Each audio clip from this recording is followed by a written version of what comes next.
Video número 3. Partes constitutivas de un alcantarillado. Bien, señores estudiantes, entonces cuando iniciamos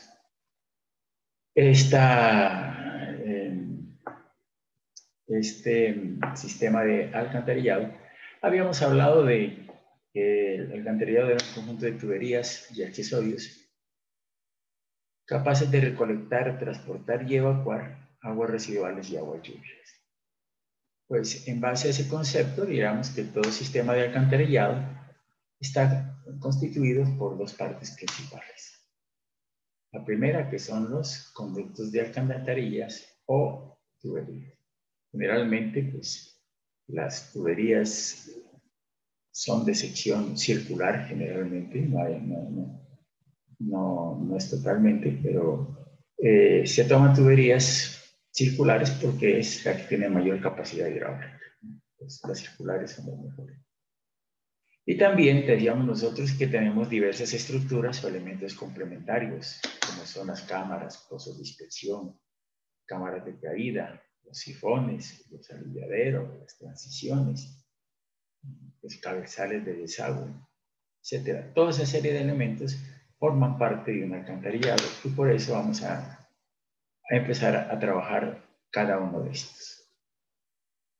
Entonces, las instalaciones complementarias tienen por finalidad asegurar que la red de alcantarillado funcione de acuerdo con lo previsto en el proyecto, de modo tal que pueda inspeccionarse y mantenerse en buenas condiciones de funcionamiento. Es importante, ¿no? Tuberías, pero también los elementos especiales. Sin esto no podría funcionar bien una alcantarilla. Entonces pasemos a la primera parte, tuberías en general. Esta es la parte de tuberías, pues diríamos nosotros que hay tuberías de varias secciones circular, hay secciones de tuberías ovoides, ¿no? Podemos nosotros tener tramos de sección trapezoidal, los curvos que puede ser de sección rectangular, etcétera, ¿no? Un poco de tuberías, ¿no? Pero lo importante aquí es qué tipo de material es la tubería que vamos a trabajar. Generalmente vamos a trabajar con tuberías de sección circular, porque la sección circular es la que nos da, ¿no?, la mayor capacidad hidráulica entre todas las secciones a igual área. Entonces vamos a trabajar tuberías, decíamos nosotros, pero circular, pero hay otros tipos de tuberías.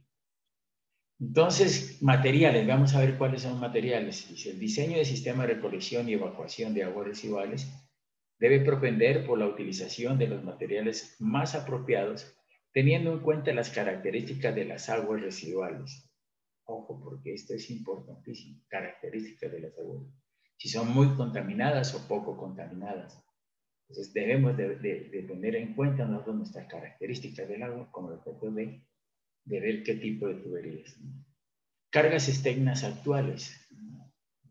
Debemos de saber que las tuberías, pues sobre la tubería hay una carga externa y hay dos tipos de carga. Una externa, que es la carga muerta, y otra externa, que es la carga viva. Y sobre eso, pues va, sobre esa línea, digamos, de presiones, va a estar sometida la tubería.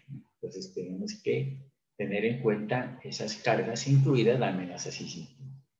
Las condiciones del suelo, otro elemento importante, ¿no? Condiciones de nivel freático, las condiciones de abrasión, condiciones de suelo y nivel freático, ¿no?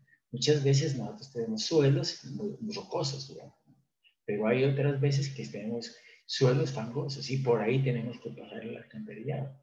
Pero nosotros colocamos en ese suelo fangoso el alcantarillado y se nos hunde. Entonces, muchas veces tenemos que anclar esas tuberías debido a que las características del suelo son malas, ¿no? Entonces, bajo esas condiciones, pues debemos trabajar anclajes de las tuberías, ¿no? Inclusive soportarlas sobre una base que le dé una mayor área superficial para que las tuberías no se hundan. Entonces, niveles freáticos, como les digo, hay muchas aguas que Hay muchos suelos que tienen nivel freático altísimo y sobre eso tenemos que soportar. Condiciones de abrasión generalmente se presentan cuando las velocidades son altas, ¿no? Entonces, por eso no podemos nosotros meter, sino limitar las velocidades para que no sean tan altas que no me generen problemas de abrasión. Los problemas de corrosión, pues dependen de las características del agua, ¿no? Y entonces depende de las características de la tubería, ¿no? O sea, son tuberías de hierro, son altamente corrosivas, ¿no? Generación de sulfuros. Los sulfuros es un problema que tiene el agua residual. Y entonces esa generación de sulfuros va a ser mayor o menor, dependiendo de las características del grado de contaminación. Porque el agua residual, decíamos nosotros, que contiene sulfuro, ¿no? Contiene metano y contiene CO2. Pues ese sulfuro puede atacar a las tuberías y dañarlas y corroerlas en la parte interna. Por lo tanto, tenemos que ver esos sulfuros porque si no, se nos va a generar otro tipo de problemas, de fallas de las mismas tuberías. Buscando siempre la mayor estaquedad posible, o sea, que no entre agua. Sobre todo cuando los niveles freáticos son altos, no puede entrar agua. Porque estaría, por eso la mayor estaquedad posible. ¿Dónde estaquedad? En la tubería, en la junta, en la unión. Y estaquedad también en la estructura del pozo de inspección. Y en la unión, pozo, tubería. Porque si los niveles freáticos son altos, por ejemplo, en la zona de la costa, ¿no? Usted encuentra los niveles freáticos están a 60, 80 centímetros sobre el nivel del piso, y entonces van a trabajar esas tuberías siempre con el nivel freático por encima. Entonces hay que generar la mayor estaquedad. Eso es un problema que se da siempre. No, esto debe ser tenido en cuenta para los colectores, sus uniones, las estructuras de conexión y todos los demás componentes que conforman el sistema, colocando consideraciones de costo-eficiencia. Las tuberías son prefabricadas mediante procesos industriales perfectamente establecidos. Estas pueden ser de los siguientes materiales. Bueno, hablamos de procesos industriales perfectamente establecidos. Aquí habría que hablar de una cosa importante. Toda tubería que se vaya a entregar a un alcantarillado tiene que cumplir los requisitos de la norma CUNTE. Anteriormente se hacían tuberías, ¿no? Se metía con malos materiales, ahora no. Tienen que estar todas las tuberías de concreto, de plástico, de lo que quieran, certificadas por una norma CUNTE. Por eso hay muchas tuberías que se rechazan, ¿no? Y hay muchas tuberías que usted las ponen al alcantarillado a las 4, 5, 6 años, eso ya está dañado, claro, pues no tienen no son hechas bajo condiciones de vibración y centrifugación adecuadas como para que resistan. Y en ese caso, si no resisten, pues les va a costar altísimo, ¿no? Hay muchas veces que tuberías, yo he visto que tuberías no las reciben. ¿Por qué? Porque no están certificadas. Estas pueden ser de los siguientes materiales: hierro fundido, asbesto, cemento, arcilla vitrificada, entre paréntesis grés, concreto simple, concreto reforzado, hierro dúctil, acero, PVC, polietileno, plásticos con fibra de hierro dúctil, acero. Ahí hay un poco de tuberías que pueden ser para alcantarillado, pero dice que en ningún caso se permiten las tuberías de arcilla. Ojo, eso no puede ser. Las tuberías y demás elementos fabricados con nuevos materiales deben cumplir con las normas de calidad correspondientes y se demuestra ante el Departamento de Servicios Públicos Domiciliarios y la Junta Técnica Asesora del Reglamento de su funcionalidad y aplicabilidad. O sea que tienen que ir bajo normas técnicas y sobre todo las normas técnicas. Algunos colectores y otros componentes del sistema pueden y en muchos casos deben ser construidos en el sitio. Tal es el caso de colectores en ladrillo vitrificado, pozos, los culverts, aliviaderos, etc. Estos no, muchos de esos materiales que los traemos, pero otros que los hacemos. En general, los colectores deben ser circulares, que decíamos. Sin embargo, otras secciones cerradas pueden ser aceptadas. Secciones ovoides, secciones en herradura, para las cuales es necesario extender los mismos criterios hidráulicos de las secciones circulares. Dentro de estas secciones cerradas están semicirculares, sin herradura, rectangulares, trapezoidales. No se permiten secciones abiertas para sistemas de recolección y evacuación de aguas residuales o combinadas. Sobre todo porque, como les decía yo, botan sulfuros y entonces huele. Entonces, mejor es tener cerrado. Todos los materiales y elementos permitidos para ser utilizados en un sistema de recolección y evacuación de aguas residuales deben cumplir con las especificaciones técnicas de ICONTEC o en su defecto a las que señalan en este reglamento o sus actualizaciones posteriores. En la tabla 3.1.3.2 se relacionan normas técnicas de ICONTEC e internacionales asociadas con tipo de tuberías y demás materiales.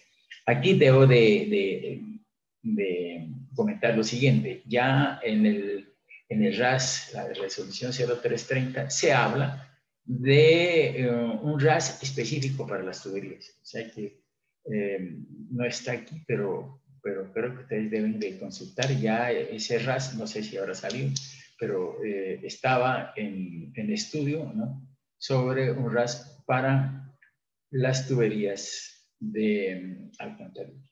Entonces tendrían que revisar. Sin embargo, nosotros aquí pues vamos a dar un criterio general sobre las normas técnicas que deben de cumplir. Aquí las tienen ustedes, ¿no? Y aquí hay una tablita también, normas técnicas de materiales, cemento Portland, agregado grueso, agregado fino y aditivos para concretos, ¿no? Las tuberías cuando se utilizan en concreto. Dice, las tuberías normalmente empleadas en los alcantarillados y acometidas son de grés, hormigón centrifugado, fibrocemento, de fundición y de material plástico flexible o rígido. Pues vamos a ver estos tipos de tuberías. De una manera general, digamos que son las tuberías, sus características dependen de la composición de la arcilla empleada en la fabricación. Por ejemplo, estas arcillas de las que yo me refería aquí, ¿no?, de arcilla cocida. Entonces, estas tuberías de grés no se deben utilizar generalmente. Están aquí, pero son este tipo de tuberías, ¿no? El problema de estas tuberías es que es muy frágil, ¿no? Son muy frágiles y se pueden romper fácilmente. Y por otro lado, pues si no hay una buena composición de la arcilla, quedan huecos o orificios y eso pues, no facilita la estabilidad del sistema. Entonces, esas son las tuberías de grés, ¿no? Aquí están las características. Veamos otras tuberías que son importantes. Por ejemplo, estas tuberías de concreto. Pueden ser de concreto simple o concreto reforzado. Entonces, reforzado cuando necesiten, por ejemplo, cuando son de sistemas de abastecimiento y hay tuberías de concreto, pues necesitan buena presión. Entonces se les refuerza. En concreto simple, si no, esto no tiene problema con cuando es concreto simple porque no van a trabajar a presión, ¿no? Sin embargo, hay muchas veces que podemos utilizar tuberías de concreto reforzado, sobre todo cuando las alturas del terreno están por encima de unos 10, 12 o 15 metros sobre el tubo, ¿no? Entonces, allí las tuberías con el objeto de tener una capacidad de resistencia alta a los esfuerzos a que va a estar sometida, pues lo reforzamos el sistema.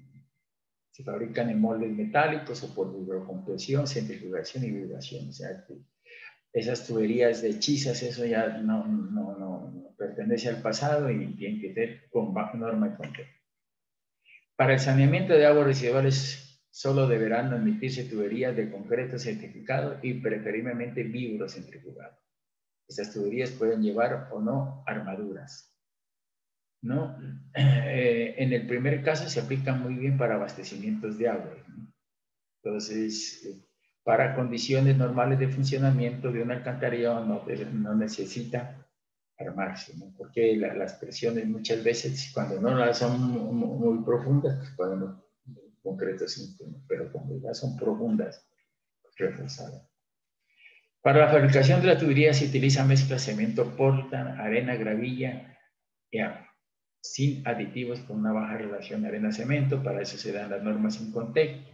La aportación de estos materiales depende del tipo de cemento, su rapidez de fraguado, granulometría de área, para su construcción deberán cumplirse con lo requerido en la norma Incontec. Aquí vemos dos tipos de tubería, ¿no? Miren ustedes aquí. Tuberías de concreto, ¿no? Centrifugado. Tubos Titán. Ellos tienen sello de calidad y técnico. Estos están de campana por espigo, miren ustedes. Esta es el espigo y esta es la campana. Y entonces aquí entra otro tubo. Pero el sello de esto se puede hacer con mortero o muchas veces viene con sello de caucho, ya un anillo de caucho. Entonces entra el espigo aquí en la campana y aquí hay un anillo. Aquí hay unas tuberías de campana y espigo, pero aquí, por ejemplo, en la parte superior hay tuberías que vienen de espigo, ¿no? Por espigo. Entonces, dos espigos, uno más grande y otro más pequeño, se unen, se juntan. Y la unión de esto se puede hacer con una unión de caucho. También ya últimamente están utilizando muchas uniones de caucho, espigo por espigo, o también puede ser campana por espigo. Bien, dice, bueno, aquí están las normas, ¿no? Juntas en las tuberías de concreto. Se utilizan dos tipos de junta, una junta de espigo y campana para la unión de mortero, la cual se desaconseja, salvo justificación en contra, y la junta espigo y campana para unión de caucho. La unión con anillo de caucho de tipo rodante permite ejecutar una junta estanca de forma rápida, sencilla y sumamente económica. Por eso decíamos, nosotros ya pegar esto con cemento no se utiliza, sino con caucho. Entonces, digamos, el mayor enemigo que tienen las tuberías de concreto es el ataque corrosivo de las aguas, no solamente de las residuales, cuyo poder atacante es grande, sino las freáticas circundantes por esos suelos donde están las tuberías, tanto las de dureza temporal baja como las de gran porcentaje de ácido carbónico, que discurren relativamente rápidas, como las de la fuerte reacción alcalina, son de temer. Asimismo, atacan a los concretos y enlucidos los aceites y petróleos. Mire, ¿qué pasa con la tubería de concreto? Tiene un problema, ¿no? Y es que las aguas residuales pues son aguas ácidas y esas tienen sulfuro de hidrógeno.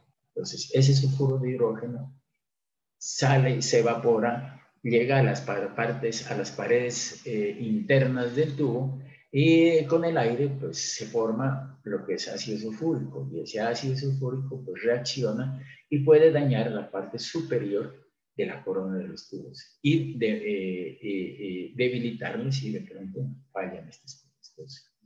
Por eso pues se tiene ese problema en las tuberías de concreto, ¿no?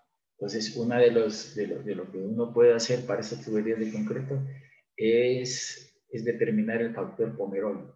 Ya lo veremos posteriormente. Lo que quiere decir es que si las aguas son muy contaminadas, hay mucho sulfuro y hay posibilidades de que falle la tubería por esa acidificación que se va a poner ahí. Entonces, si las aguas son muy contaminadas, las tuberías de concreto no deben utilizarse.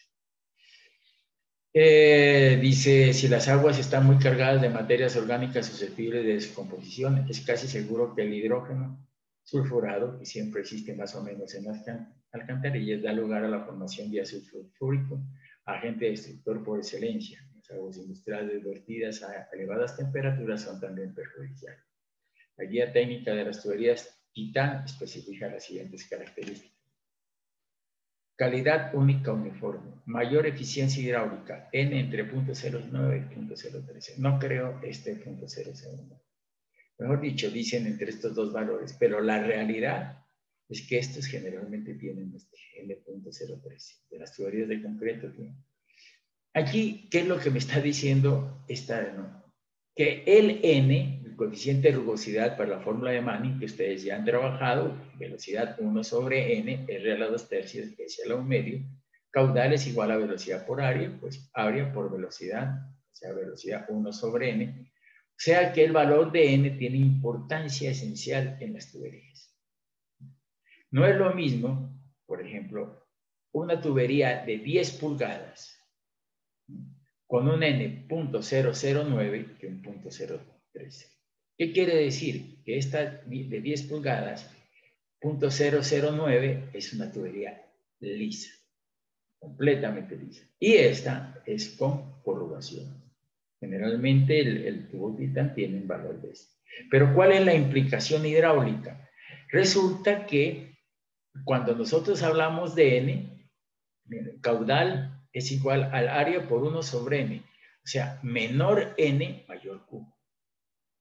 Entonces, cuando el valor de N es bajo, por ejemplo, 0.009, y el valor es alto, 0.013, ¿no? Entonces nosotros decimos a menor N, mayor Q. Entonces yo tengo una tubería de 10 pulgadas, PVC, que tiene este 0.009, frente a una de 10 pulgadas de concreto Titán que tiene 0.013, es la misma tubería, pero la rugosidad es diferente. La tubería de PVC me transporta más caudal.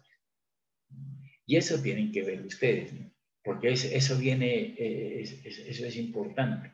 Si yo tengo las mismas características, con menor valor de N, voy a tener más caudal. Por eso los tuberos se pelean este valor de N. Porque ellos dicen, yo transporto más caudal, entonces soy más eficiente. Y en definitivas, entre menos valor de N, transporta más caudal. Mayor resistencia y mínima permeabilidad, la técnica de vibración del mundo interior asegura la compactación del concreto, mayor vida útil, dice por ser tubos fabricados con excelente concreto, mayor alineamiento de las juntas estancas, mayores características geométricas, menores costos de transporte con longitud de tubo hasta 2 metros, menor consumo de energía en su fabricación. Estas son las características. En definitiva, yo diría que tienen las tuberías de concreto, como decía, esas son atacadas por los ácidos y cuando yo estoy trabajando, sobre todo, entonces tengo que ver el pH de la tubería y pH del terreno. Pero también tengo que ver las características de la calidad del agua, o sea, cuál es la DBO y la DQO, porque si la DBO o la DQO son altas, es que quiere decir que el agua son muy contaminadas y no van a generar problemas. Los tubos de asbesto cemento, bueno, estos tubos ya son una especie de extinción. Y hoy acerca de que el asbesto ya está prohibido, ¿no? Bajo todas sus formas, entonces estos tubos, pues, de hecho ya no se estaban fabricando mucho estos tubos de asbesto cemento. Sin embargo, hay muchas localidades con tubería de asbesto cemento, ¿no? Para acueducto, sobre todo, el asbesto cemento. Pero ellos tienen, dice, por Eternit colombiana, ellos no solamente de asbesto trabajan los tubos, sino las tejas, ¿no? Sin embargo, para estos casos no es, hablan del asbesto como un problema, ¿no? Pero eso es para cuando están en fábrica y produciendo, ¿no? Pero ya en lo que es las redes no tienen ningún problema, ¿no? Pero ya con eso, con ese karma del asbesto cemento, pues han dejado de instalarse estas tuberías. Mi resistencia hidráulica, mínima resistencia al paso de aguas hervidas, garantizando un coeficiente de rugosidad 0.010, no creo yo, porque estos son para los plásticos, son más lisas. Hermética flexible, resistencia a la abrasión, bueno, impermeable. Sección circular, hidráulicamente eficiente, conservando siempre su sección, no obstante la aplicación de cargas de aplastamiento. Estas son muy resistentes en las cargas de aplastamiento, lo que no son las de calidad, pues ya tienen ahí resistencia a la corrosión. Este es otro problema, por ejemplo, dicen cuando el valor de pH es igual o superior a 6, ¿no? Entonces, dice, debido a la naturaleza de sus componentes, los tubos Eternit resisten prácticamente la acción corrosiva de cualquier suelo o agua, cuando el valor de pH es igual o superior a 6. ¿Y qué pasa si el valor del pH es inferior a 6? Entonces, estas tuberías se acartonan. Entonces, por eso cuando se tiene ese problema, se pide que generen una pintura bituminosa para disminuir ese valor del pH. Pero no solamente es el pH del agua, sino del suelo. Bueno, economía, uniones, accesorios. Vamos a ver esta tubería de policlorobinilo, o sea, PVC. Estas son las que más se están utilizando ahora, ¿no? es la que más, en nuestro medio, ¿no? Y no solamente hay una fábrica, ¿no? Sino PAPCO, GERCO, ¿no? Hay otras tuberías Proctite que vamos a ver, ¿no? Entonces, esta serie de tuberías pues tiene una serie de elementos importantes que vamos a estudiar. Se fabrican por extrusión, dice, el PVC puro se suministra en las industrias transformándolo en forma de polvo blanco. Se le añaden aditivos tales como sustancias estabilizadoras, sales de plomo, etcétera, colorantes o pigmentos y lubricantes. En el país, afirma PAPCO ha propuesto como solución para el alcantarillado sanitario y profesional en la tubería Novafor. ¿Cuál es la ventaja de estas tuberías? Que son inmunes a los agentes químicos. O sea, no tienen problema de corrosión, de incrustación, de nada, sino que, ¿no? Porque son inmunes. Entonces, dice, la tubería Novafor es una tubería estructural con superficie interior lisa. Esa es otra ventaja. ¿Por qué? Porque si yo tengo una lisa, el C, el valor del coeficiente de rugosidad tiende a ser 0.009 y entonces, por ser muy lisa, tiene una mayor capacidad de grado. Y exterior, dice la tubería con superficie interior lisa y exterior corrugada, formada por múltiples anillos de refuerzo que mejoran las características de las tuberías tradicionales. Aquí vemos, ¿no? Bajo la norma incontectal. Entonces aquí vemos estos tubos grandes, estos son tubos pequeños de 8, de 6, 8, 10 pulgadas. La unión, que es ustedes unión, aquí. Y es como una especie de campana y espiga, ¿no? Dentro del lado de lado. Aquí vemos ya tuberías Novafor, pero los diámetros son grandes, también tienes uniones, diferentes tipos de uniones, cada un tubo y otro. Y digamos, espesor de pared, ¿no? Es estructural. O sea, no es el tubo completo, ¿no? Aquí lo vemos así, pero es un tubo que tiene huecos por dentro, ¿no? ¿Por qué? Por el costo. Pero es un concepto, un elemento estructural, minimiza costos. En el manual técnico para los temas de tuberías y accesorios para el alcantarillado se citan las siguientes características. La materia prima, el diseño garantizan el éxito de la tubería en el corto y largo plazo. Pruebas sobre tuberías PVC indican la vida tiene más de 50 años, bien importante. Resistencia a la penetración de raíces.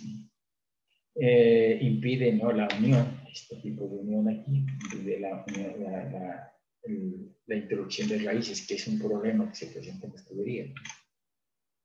Mayor rigidez, dice, por su diseño tiene una rigidez de 57 libras, menor peso, esto sí es cierto, ¿no? La rigidez no es mucha, ¿no? Pero este sí, menor peso. Sí,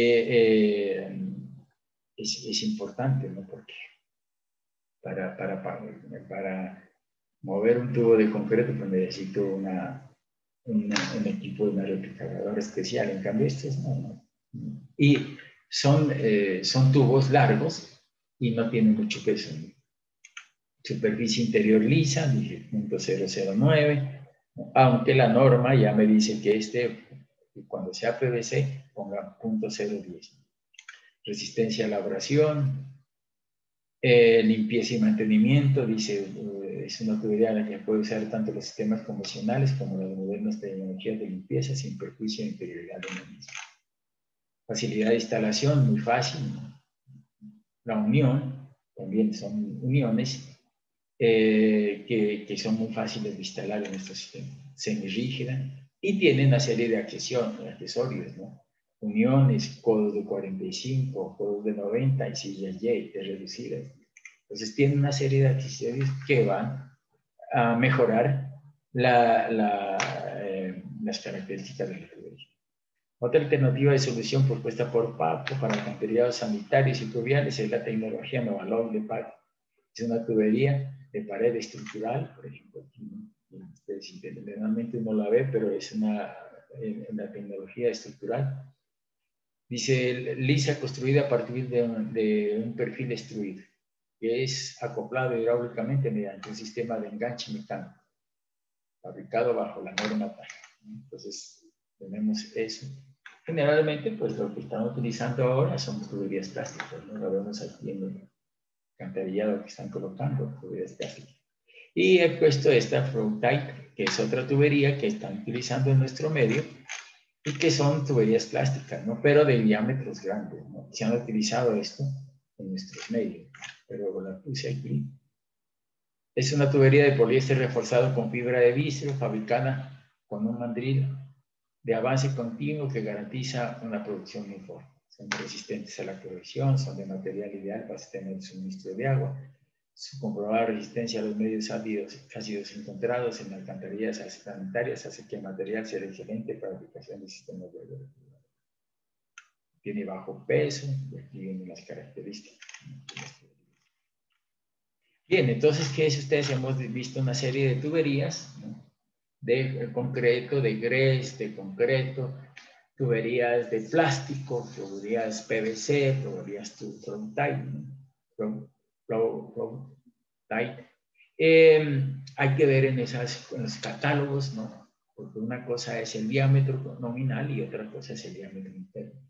Siempre en los diseños tenemos que trabajar con los diámetros internos. Entonces, cuando hay que hacer un análisis entre tuberías plásticas, hay que ver cuál es el diámetro interno de la una y el diámetro interno de la otra. Porque si uno dice 6 pulgadas, pero de pronto el diámetro de las 6 pulgadas de la una es 1 y el diámetro interno es otro. Entonces hay que hacer un análisis. Porque eso, si entre iguales tuberías, pues ahí sí juega mucho el diámetro interno. Bien, entonces, bueno, vamos a ver ahora lo que son las estructuras de conexión, o sea, los pozos de inspección. Yo tengo que interconectar un tubo con otro tubo. No puedo unir eso directamente, sino que tengo que hacerlo por medio de una estructura de conexión. Dice, las estructuras de conexión pueden ser pozos o cámaras de inspección. Deben cumplir con los siguientes requisitos. Entonces, estos ya son aditamentos que tienen las tuberías. Las estructuras de conexión deben cargarse como mínimo en los siguientes puntos de la red de alcantarillado, al inicio de la red. Entonces, veíamos, cuando hablábamos de clasificación de conductos, al inicio de la red veíamos que hay un pozo y un conducto de iniciación. Entonces, ese conducto de iniciación tiene un pozo. En los cambios de dirección de flujo, si yo voy en este sentido y volteo, pues ese cambio de dirección lleva pozo o cámara de inspección. En los cambios de diámetro, si yo voy de 8 y paso a 10 pulgadas, pues ese cambio no lo puedo hacer directamente, sino que hay que hacer un pozo de inspección. Cambio de material, dice. Si yo estoy hablando de PVC y trabajo en concreto, pues ese cambio tengo que hacer en pozo de inspección. Y pendiente del colector, yo vengo con una pendiente y cambio otra pendiente, en ese caso también hay que meterle pozo de inspección. Dice, en la confluencia de más de 2 tuberías y a distancia máxima de 120 metros para tramos con aporte de caudal. Máximo la longitud entre 120 metros. Y 300 metros en interceptores o emisarias finales sin aporte de caudal. O sea, esto ya es a la salida del alcantarillado. Entonces, ahí hasta 300 metros, pero cuando hay aporte de caudal, 120. Entonces, tenemos, viendo ustedes, ciertos parámetros importantes que tenemos que tener en cuenta. En el trazado de las redes de alcantarillado y en la localización de las estructuras de conexión, deberán tenerse en cuenta los siguientes lineamientos. Minimizar los cambios de velocidad en la cámara o estructuras de conexión. Minimizar los cambios de dirección, evitar que las entradas de flujo sean opuestas entre sí. Evitar deflexiones en las tuberías de entrada y salida mayores de 90 grados. Dirigir los flujos hacia la tubería de salida y realizar acabados hidrodinámicos en la confluencia de las uniones. O sea, minimizar todos esos impactos. Que yo venga con una tubería, con un caudal de un lado y otro caudal y enfrente, no, para eso hay cañuelas que minimizan ese impacto y lo llevan a un solo sitio. Ya las veremos. Entonces, todo eso hay que minimizar porque se generan turbulencias y resaltos hidráulicos si son dentro de las tuberías. Por eso el diseño hidráulico debe de minimizar todos esos problemas. Dice, el diámetro interno de la estructura de conexión debe definirse con las condiciones hidráulicas y geométricas del empalme de las tuberías. O sea, hidráulicas y geométricas del empalme en las tuberías. ¿Cómo es el empalme? Por medio de pozos. Entonces, la estructura de conexión está relacionada directamente con las tuberías que llegan y salen. Garantizando que las tuberías se conecten a la estructura, las tuberías que se conectan a la estructura caben sin cruzarse entre sí y que las pérdidas hidráulicas debidas al radio de curvatura de conexión sean mínimas. Adicionalmente, se debe considerar la disponibilidad de equipos para el mantenimiento.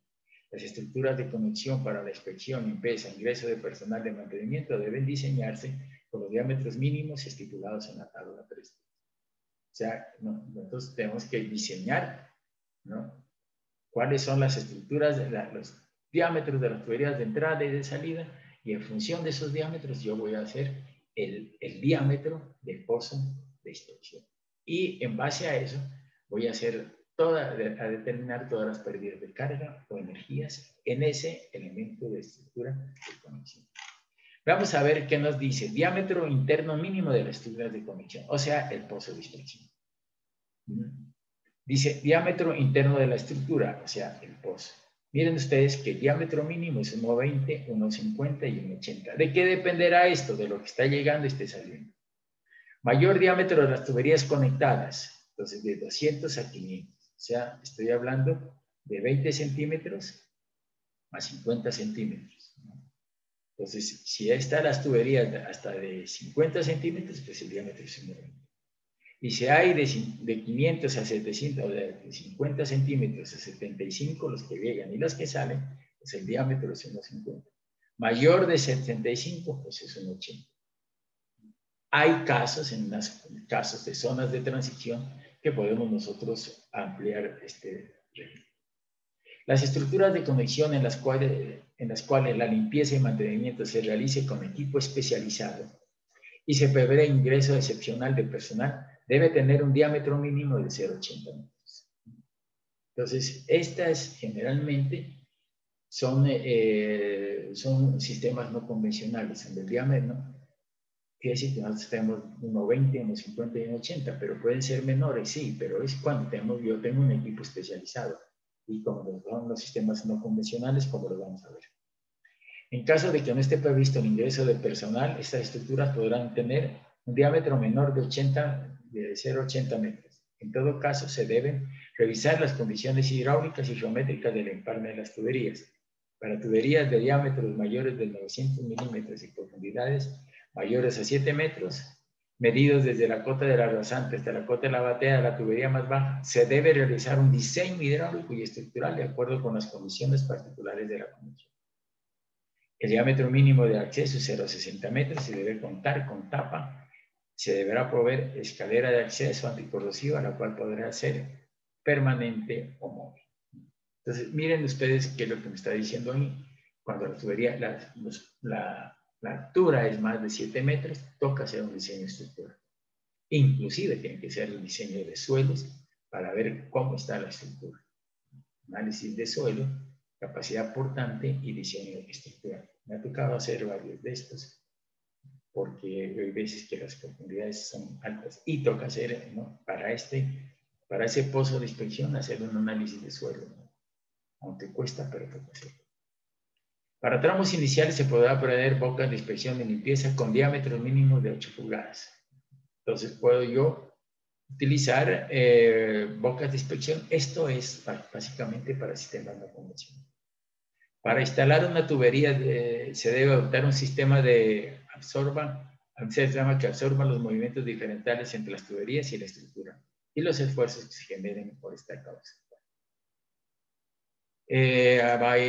Todas las estructuras de conexión deben tener cañuela en el fondo. Esta es una cosa importante, la cañuela, porque vamos a ver cómo se hacen las cañuelas, con el fin de disminuir las pérdidas de energía. No puedo yo tener una tubería, vengo por un lado y vengo por el otro y enfrentarlas directamente. Para eso están las cañuelas, con el objeto de que no se genere un resalto hidráulico, un choque allí que nos pueda generar problemas a los abajo. Las estructuras de conexión deberán contar con una diferencia entre las cotas de batea entre los conectores de entrada y salida definidas mediante un análisis hidráulico considerando el régimen del flujo de los colectores y las pérdidas de energía generadas por la geometría de la estructura. Eso tenemos que verlo, cómo es vamos a utilizar el método de la energía para determinar las cotas de batea de llegada y las cotas de batea de salida. Para velocidades superiores a 5 metros en los tramos de entrada, se deben diseñar estructuras de disipación de energía o elementos de protección de las cámaras de conexión. Es que las velocidades superiores a 5 metros por segundo, inclusive, pues las de PVC, no, pero las de concreto solamente hasta 5 metros por segundo. Y entonces allí, pues cuando las velocidades son altas, tenemos que disipar la energía. Podemos hacer cámaras de caída para disipar energía. El diseño estructural debe considerar las cargas que está expuesta a la estructura de conexión de conformidad con el tipo de vía donde se instala. Las estructuras deben tener impermeabilización interna y externa. Sobre todo cuando el nivel freático está alto, ¿no? Entonces tenemos que proteger interna y externamente la estructura. Estructuras de conexión en conectores y pozos de inspección. Dice, la unión o conexión de dos o más tramos de colectores debe hacerse con una estructura hidráulica denominadas estructuras de conexión. Usualmente esas estructuras son pozos de unión o conexión o estructura pozo. Estas estructuras están comunicadas con la superficie mediante pozos de inspección, los cuales permiten el acceso para la revisión y mantenimiento de la red. El problema de estos pozos es que son caros, ¿no? Son caros dentro del concepto general del alcantarillado, pues son el 20-30%. Entonces, si nosotros tenemos sistemas no convencionales, hacemos pozos que no sean tan costosos y disminuimos costos, ¿no? El término pozo de inspección usualmente hace referencia al conjunto de estructura de conexión pozo de inspección. Figuras 3.3, 3.4. Mira, aquí tengo un pozo de inspección que estoy haciendo en ladrillo. Mira, aquí está la tapa y aquí está la tapa general que va a ir sobre esto. Y aquí una tapita para la entrada. Mira, aquí se aprecian los escalones y aquí digamos, alrededor se impermeabiliza, ¿no? Este pozo, como lo vemos aquí, depende de las características. Este es un pozo para una altura no mayor de unos 80 metros y no tiene un cono, ¿no? Sino que directamente la tapa y benefician para profundidades pequeñas. Este es otro pozo de inspección, ¿no? Este sí tiene, miren este cono aquí. Este ya son para profundidades mayores de unos 80 metros. Va aquí, ya está cortado, pues para no hacerlo tan grande, pero aquí está la cañuela. Entonces puede ser, por ejemplo, el agua viene por aquí y viene por acá. Aquí están los escalones, aquí está la tapita, generalmente la entrada son de 0,60 metros, tiene escalones, ¿no? Y va la cañuela. Miren ustedes cómo está esto, ¿no? Por eso no podemos nosotros proyectar directamente esto con esto porque me generaría un resalto hidráulico. Lo mejor es dar esta vuelta así y llegar bajo estas características. Pueden ser 3 tubos, pueden ser 4 tubos, 3 de entrada y 1 de salida, pueden ser 2 de entrada y 1 de salida, puede ser 1 de entrada y 1 de salida. O puede ser un tubo de salida aquí que sea pozo inicial. Entonces tenemos que diseñar esto de tal forma que la entrada, ¿no? Aquí quede más arriba de la salida, ¿no? Para darle una pendiente al sistema. Entonces tenemos la figura 3.6, pozos de inspección en ladrillo con profundidad mayor de 80 metros. Cuando ya tiene más de 80 metros, aquí tiene un cono. Aquí no tiene porque es menos de 80. Entonces eso tiene que ver. Este es un pozo de inspección ya no en ladrillo, sino en concreto. Se hace en toda la estructura en concreto. Y tendremos la misma historia. Si ustedes quieren, aquí pueden ver cómo puede llegar y salir a este. Pozo de inspección en concreto para profundidades mayores de 1,80. Y aquí tenemos un pozo de inspección para profundidades menores de 1,80, lo que estábamos viendo aquí, ¿no? Aquí el pozo de inspección, ¿no? Miren ustedes que no tiene cono. Entonces viene aquí y hace esto. Aquí estarán los escalones y en la parte de abajo está entrando.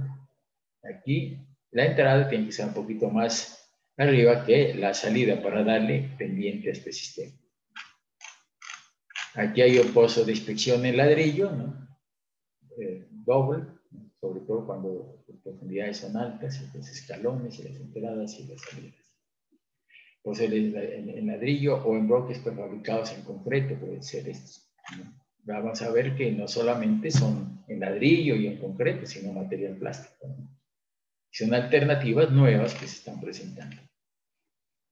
Dice, por lo general la forma de la estructura pozo es cilíndrica en su parte inferior y de cono truncada en su parte superior. Pues, ¿por qué la distancia de 1,20? Porque una persona que entre puede manipular todos los equipos ahí en la parte interna, ¿no? Entonces, como que 1,20 es lo normal, ¿no? Para que uno pueda hacer operación y mantenimiento.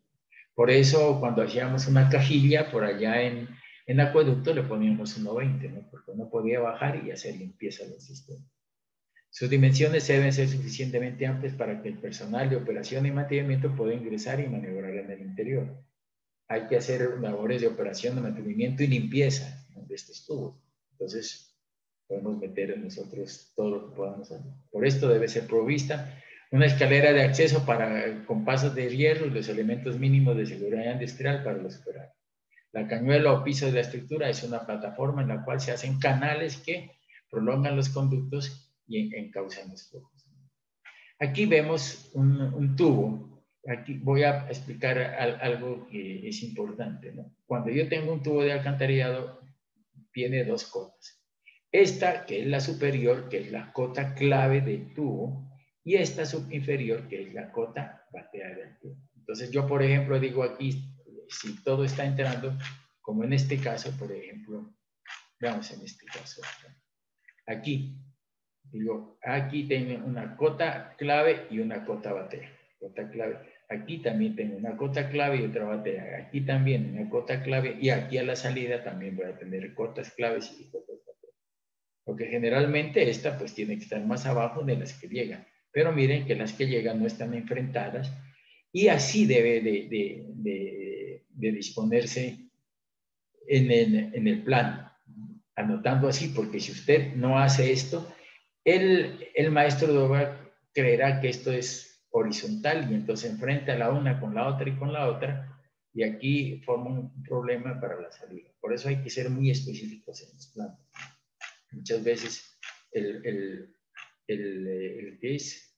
maestro de obra no es con experiencia y traza una L allí o una cruz, ¿no? Entonces hay que ser claros en esto. Hasta esos errores se pueden. Bueno, entonces dice, ¿para qué?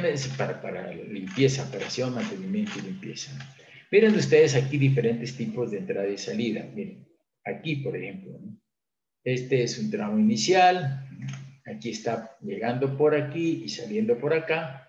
Aquí esto está cruzando, ¿no? Esta viene un cruce, pero aquí viene una tubería por acá y otra salida. Y aquí, lo que veíamos anteriormente, aquí están llegando dos, saliendo una, y la última, la que habíamos visto, llegando tres y saliendo. Una cosa importante aquí es que tenemos dos elementos, ¿no? Aquí, cota de rasante, cota clave de fondo, cota clave de fondo, cota clave de fondo y cota clave de fondo. Nosotros podemos diseñar a cota clave o a cota batea. O sea, a la cota clave aquí o a la cota batea. La cota batea es igual a la cota clave más el diámetro de la tubería, ¿no? Entonces, tendríamos nosotros que, no, generalmente, pues yo diseño en todo en diámetros pequeños a clave, pero ya en grandes generalmente se diseña a batea. Pero miren ustedes, cota de rasante. Aquí no aparece cota de rasante, ni cota, porque es la misma. Entonces, en estos, no, y es importante que se señale así, cota de rasante y cota de clave o fondo. Entonces, la clave, fondo es la batea. Por eso es una de las dos. Entonces, siempre tenemos que nosotros, por ejemplo, no pongo yo cota de rasante. ¿Por qué no pongo cota de rasante? Porque esa ya viene, ya se entiende que esta nos da para todos estos, porque es la misma cota de la rasante, porque es el mismo pozo y está en el mismo punto. Y entonces aquí pues utilizo cotas claves o cotas de fondo. Depende del diseño, ¿no? Entonces, siempre, yo por ejemplo aquí diría yo, aquí tiene cota clave, ¿no? A la entrada, digo, a la salida, cota clave a la entrada y a la salida, cota clave a la salida. Entonces yo tengo que, por eso dice diferentes clases de cañuelas con sus respectivos acotamientos. Aquí así debe acotarse. Y aquí es cuando uno se da cuenta si el diseño está bien o mal, ¿no? Porque si yo enrazo esto, la cota de fondo está tal y la otra cota de fondo, y esta de la salida está arriba, pues ¿cómo va a salir por encima? Entonces uno ya ve estos errores. Dice la parte, por eso la rasante aquí, como decíamos, es una sola. ¿Para qué le voy a poner la misma rasante aquí? Eso es llenar de números esto. Entonces una sola ya sabe que está todo el sistema. La parte superior del pozo se remata con una protección de su desembocadura a la superficie de donde se coloca la correspondiente tapa. Debe hacerse consideraciones sobre la ventilación de los pozos. Entonces ya teníamos la proyección, ¿no? General, arranque de colectores, cambios de dirección, cambios de diámetro, cambios de pendiente, cambios de sección, intersección de colectores, entre tramos rectos de colectores de determinada longitud, decíamos 120 o 300, curvas de los colectores. O sea que esto ya habíamos visto. Parámetros de diseño, dice, diámetro. En los pozos comunes el diámetro interior es generalmente de unos 20 metros. Para los casos especiales el diámetro debe estar entre unos 52 metros dependiendo de las dimensiones afluentes. Tabla 3.3, ya la vimos. Por razones comunes, para pozos comunes construidos para colectores con diámetro de salida menores de 0,6 metros, su diámetro interior debe ser 1,20 metros para permitir el manejo de varillas y demás elementos. De salida, ¿no?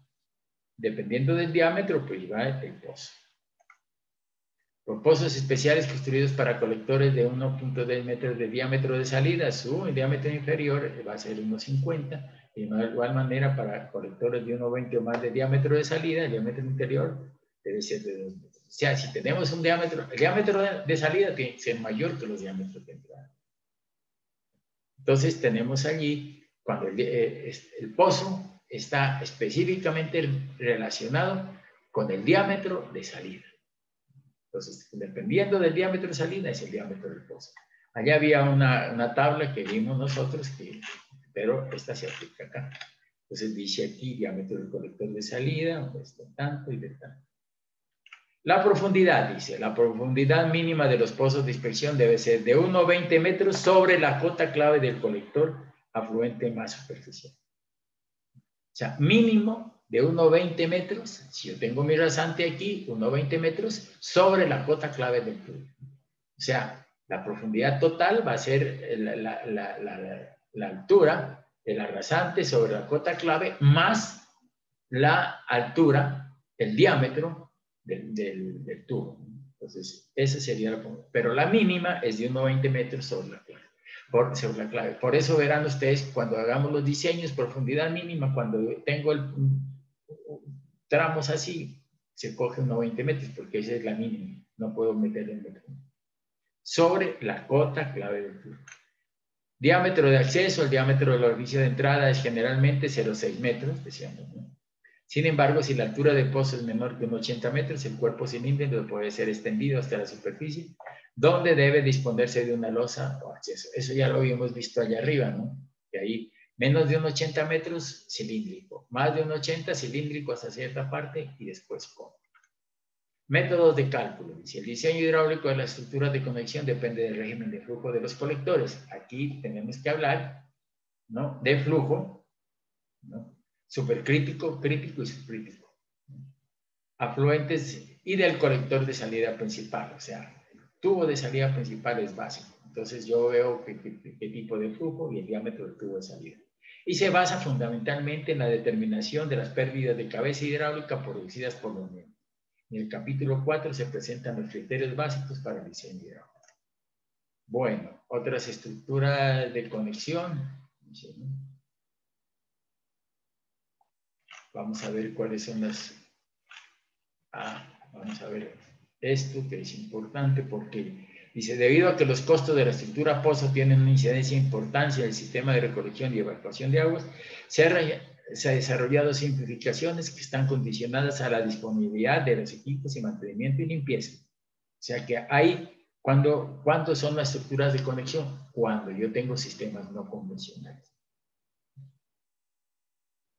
Cuando yo tengo sistemas convencionales, pues yo puedo trabajar con los equipos normales, pero si yo tengo un sistema no convencional, tengo que tener un equipo de operación y mantenimiento especial. No puedo yo andar con los mismos, el mismo. ¿Por qué? Porque estos son pozos de inspección y tuberías especiales. Por eso, una de las ventajas es que yo puedo disminuir diámetros y puedo disminuir pozos, sí, pero la desventaja es que yo tengo que tener equipo especializado para operación y mantenimiento. Estas estructuras corresponden a elementos típicos de sistemas de alcantarillado no convencional. Dentro de estas estructuras simplificadas están los terminales de limpieza que pueden sustituir los pozos de arranque cuando las redes de colector están ubicadas en calles sin salidas y calles secundarias de tráfico libre.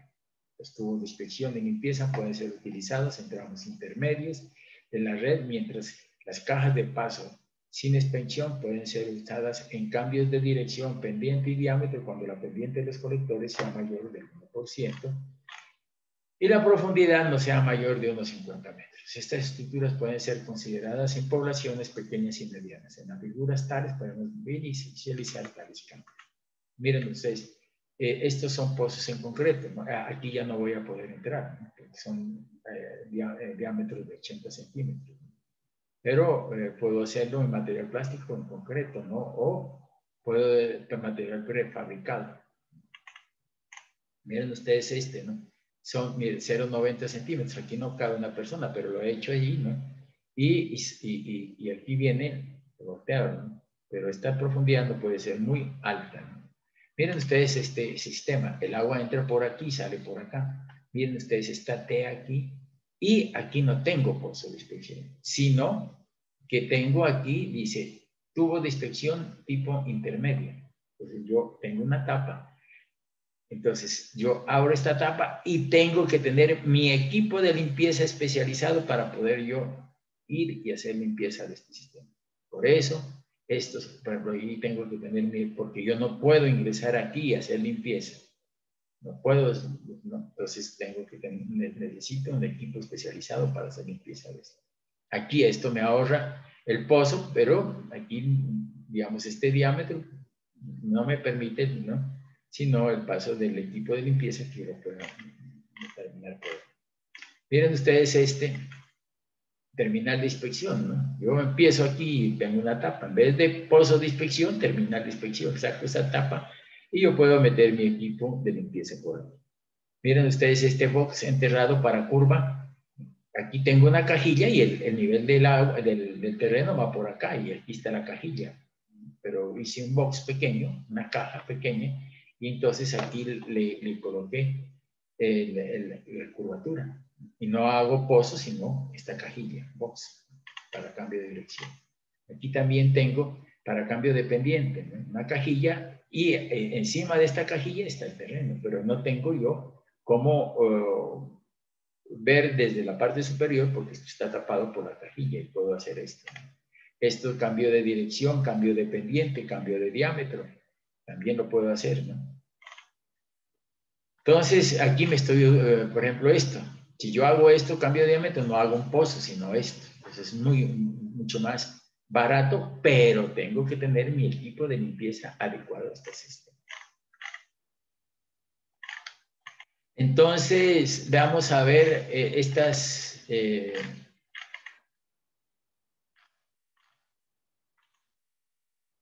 dice, soluciones para... Aquí hay una serie de tipos nuevos de inspección y equipos de limpieza, bocas de acceso, que ya vamos viendo nosotros. Y bueno, vamos a ver esto digamos un poquito de esto, sustitución de las bocas de acceso. Dice, podemos y debemos reducir el número de pozos. No podemos eliminar todos los pozos de un nuevo sistema. Algunos son necesarios como puntos de medida, otros se requieren para el muestreo y algunos se recomiendan para alcantarillados grandes, puntos de caída, alcantarillados profundos, etc. en la localidad de San Paulo, ¿no? El costo total de los pozos en un sistema llega a ser del 13%. Se ha estimado que en futuros diseños el costo se puede reducir al 5% menos. Esto ya lo da la tecnología. Bueno, aquí hay una parte bibliográfica, pero dice soluciones para la eliminación de pozos. A continuación se presentan soluciones para la eliminación de pozos indicados en la tabla 3.4. Entonces, pozo inicial, tubo de terminal de inspección. Entonces, aquí está el tubo de en vez de pozo, tubo. ¿Qué más tenemos? Dice, alcantarillado largo y recto, tubo de inspección vertical. Entonces tenemos aquí largo y recto, entonces tenemos un tubo de inspección vertical, como lo vemos aquí. Para cada 100 metros, 120 metros, pues metemos este y limpiamos.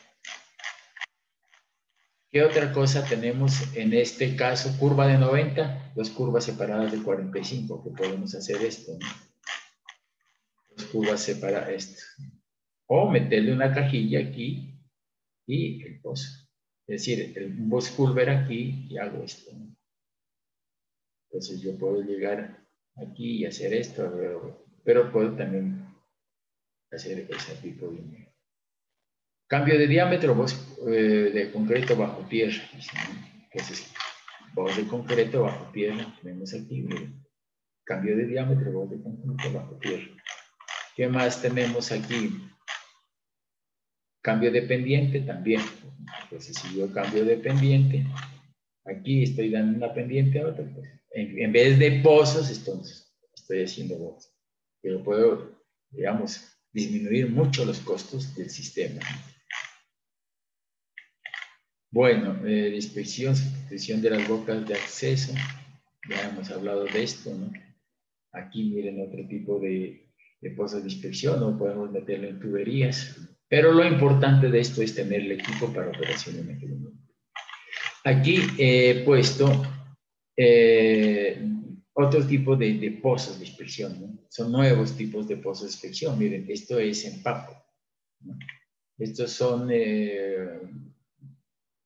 tuberías plásticas, ¿no? Están llegando, entra y sale, o dos entran y uno sale, ¿no? Material plástico, ¿no? Aquí tiene escalera, ¿no? Y cañuela de llegada y cañuela de salida, ¿no? Son otros elementos que me dan menos costo al pozo, ¿no? Pero fíjense ustedes que los diámetros son pequeños, no podemos, ¿no? Aquí sí ya pues, podríamos entrar aquí para hacer operaciones de mantenimiento. Bien, entonces vamos a ver dice aspectos generales, geotécnicos y estructurales y constructivos, ¿no? Las estructuras de conexión se estudian usualmente en concreto, en mampostería. Las consideraciones geotécnicas y estructurales deben estar de acuerdo a lo establecido en los capítulos tal del RAS. Aquí tienen dice, las estructuras especiales deben conllevar consideraciones de diseño y construcción específicas, las cuales deben estar parcialmente justificadas, dado que los pozos de dispersión pueden constituir uno de los elementos más importantes de entrada y contribuciones por infiltración. En sistemas de recolección y evacuación de aguas residuales y pluviales es necesario que los pozos construidos en mampostería estén adecuadamente impermeabilizados en su cara exterior con morteros diseñados para tal fin. Aquí, por ejemplo, en la zona de Tumaco, se hizo digamos, hace mucho tiempo se metió tubería, pero eso se trató mucho la estaqueidad, ¿no? Claro que no creo que no funcionó ese alcantarillado, pero se tenía, ¿por qué? Porque debían de ser los pozos de inspección bien hechos para que no se infiltre. Conocí un proyecto hace poquito, hace unos 6-8 meses, en que tuvimos que hacer unas consideraciones de diseño, donde resulta que en época de verano el nivel freático bajaba, ¿no? Venía cerca al río y eso era por allá, por la tierra de García Márquez, para la Catarca, por allá, por toda esa zona. Se hizo un diseño de alcantarillado y el diseño original mostraba que el nivel freático estaba por debajo del sistema. Y ya se hicieron los análisis y bueno, ya se sabía que estaba por debajo, no había ningún problema de agua. Sin embargo, esto fue en la etapa de diseño, pero en la etapa de construcción resulta que el nivel freático estaba como 80 metros por debajo por encima, ¿no? Digamos, por debajo del terreno. Entonces, y todo el alcantarillado quedaba por debajo del nivel freático. Como ya se construyó y empezó a subir ese nivel cuando en últimas, lo que pasó fue que el sistema no se adecuó, ¿no? Y no se vio la estaquedad del sistema y lo que más llevaba eran aguas de infiltración. Y entonces, ¿qué tocó? Revisar ese sistema y levantaron mucho las tuberías, hacer un nuevo sistema. ¿Por qué? Porque no se hicieron unos buenos análisis de suelos y niveles freáticos. Entonces, eso es importante. Acá, ¿qué tocó hacer? ¿No? Pues pagaron una consultoría para que empiecen a ver cuál era la solución a eso. ¿No? Se le dio solución, pues, haciendo un alcantarillado casi que unas redes de alcantarillado simplificadas, ¿no? Para tener las tuberías por encima del nivel freático, porque de lo contrario. Y los pozos de inspección herméticamente sellados y las tuberías. Bien, entonces hay otro elemento dentro de este sistema que son lo que se denominan las cámaras de caída. ¿Qué son las cámaras de caída? Son un pozo de inspección con un aditamento de caída. ¿Cuándo se utiliza? Cuando las pendientes de las tuberías son fuertes. Nosotros no podemos tratar de forzar mucha pendiente porque si no, se me va a generar mucha velocidad y dependiendo del tipo de tubería, mucha abrasión y se me puede dañar la tubería. Por lo tanto, pues lo que se hace allí como alternativa a esto es hacer cámaras de caída para disminuir la pendiente y así bajar de la velocidad. Son estructuras de conexión frecuentes en terrenos con pendientes pronunciadas con el objeto de evitar velocidades mayores de las máquinas permisibles, manteniendo profundidades mínimas. También suele utilizarse en estructuras de unión de colectores. Consideraciones.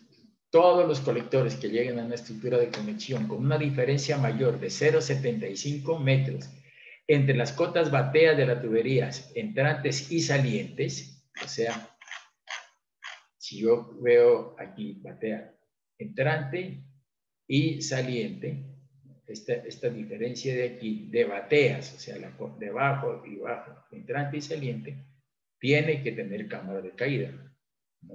Entonces, por eso estamos hablando de 0,75 entre las bateas de entrada y salida. Deben entregar al pozo mediante una cámara de caída cuya boca inferior debe estar orientada en tal forma que el flujo confluya con un ángulo máximo de 15 grados con respecto a la dirección del flujo principal. Para colectores afluentes mayores de 300 milímetros o 30, de diámetro puede analizarse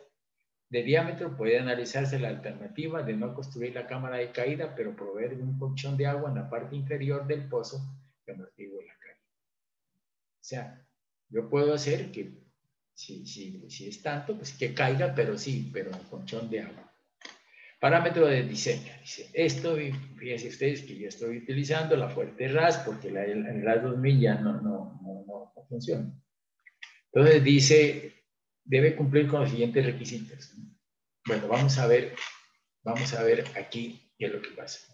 Por aquí viene una tubería. Y resulta que aquí este sistema, la tubería, venía acá abajo. Pero usted ve que aquí al hacer esto, la pendiente es muy fuerte. Y entonces esta tubería sobrepasaba los límites de velocidad de la tubería. Y entonces, ¿qué es lo que sucede? Que no puedo hacer yo esto. Entonces, ¿qué es la alternativa? Pues darle aquí, en vez de darle esa pendiente fuerte, bajarle la pendiente y diseñar cuál es la pendiente máxima que puede soportar esta tubería. Entonces, dice, esta es la pendiente máxima. Bueno, yo llego con esta pendiente y hago un accesorio de caída. Por eso decíamos que la cámara de caída es un pozo de inspección con accesorio de caída. Entonces, el sistema llega aquí y baja por aquí y llega a la parte final. Cuando las pendientes son muy fuertes, pues yo lo que hago es cámara de caída. ¿Para qué? Para que las velocidades límites estén aquí y hago un accesorio de caída. Aquí hay que hacerle un anclaje en la parte final de este sistema. Por eso utilicé estos pozos. Entonces decimos nosotros que el colector que llegue a una estructura de conexión con una diferencia entre las cotas bateas mayor de 0,75 respecto al colector de salida debe entregarse mediante una cámara de caída.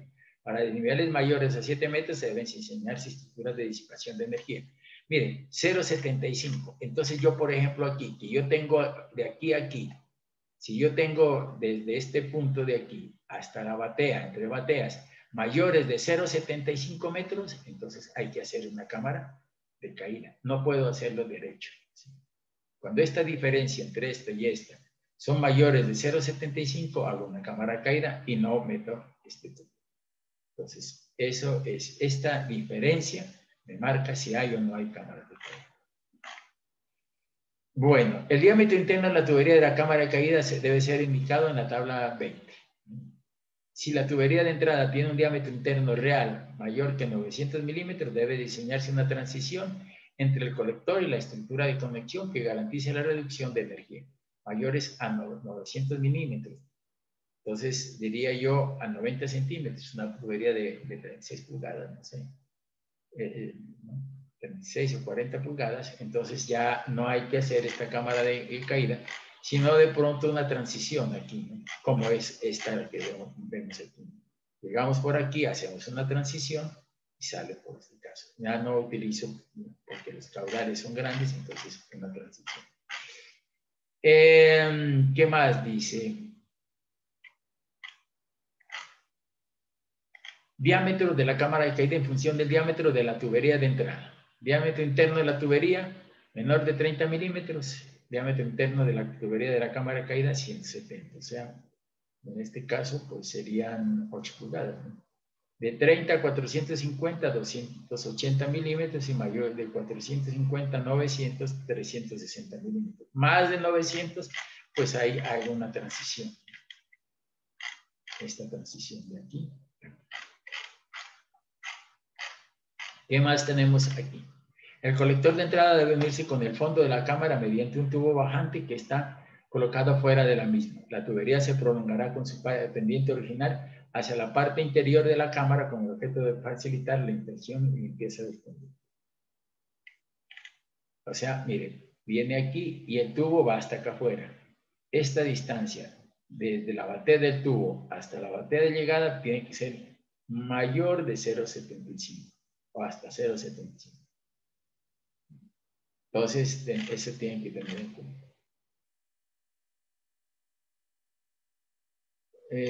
Bueno, dice, vamos a ver qué más. Aquí está donde saqué esta fotico. Esta es la fuente Cispopal, el Instituto de Fomento Municipal, hacía muchas de estas cámaras. Aquí están todos los datos de la cámara. Llega aquí, miren. Entonces, esta batea de aquí con esta batea de acá, el mínimo 0,75. Si me da menos de 0,75, yo coloco la tubería. Por ejemplo, si esta distancia de aquí a aquí me da 0,50, con 0,50 no hago este aditamento, sino que yo le doy pendiente a la tubería. Las cámaras de caída generalmente se dan, digamos, vamos a ver si no podemos ver una parte muy importante en esto. Por ejemplo, digamos que yo llego por aquí y llego por aquí y salgo por aquí. Pero digamos que mi cota de aquí, de llegada aquí, es 100. Digamos que la cota de llegada aquí son 98 y la cota de salida aquí 97,50. Entonces yo tendría llegada 100, aquí 98 y aquí 97,50. Este punto está más alto que este, porque yo llego en 100 y en este en 98, o sea que hay una diferencia de 2 metros. Entonces, ¿qué hago aquí? Aquí lo que hago es una cámara de caída para llegar a la cota de batea de 98. Entonces, llego en 100 y me bajo con una cámara de caída y llego aquí. ¿Cómo se define la cámara de caída? Con un rectángulo aquí pequeño negro.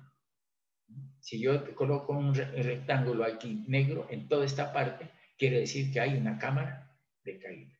Un rectangulito aquí negro quiere decir que hay una cámara de caída. Entonces yo digo 98, salgo en la 97.50, bueno, esta diferencia está bien.